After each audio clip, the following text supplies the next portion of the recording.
వయ్యారంతో ఈ చిన్నది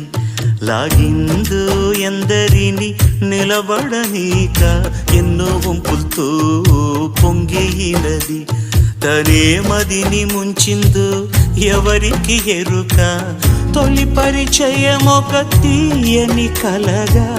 నిలిపిన హృదయమే సాక్షిగా ప్రతి జ్ఞాపకం దీవించదా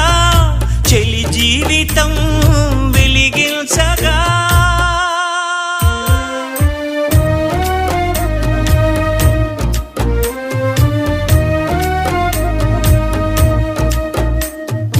అల్లంత దూరాల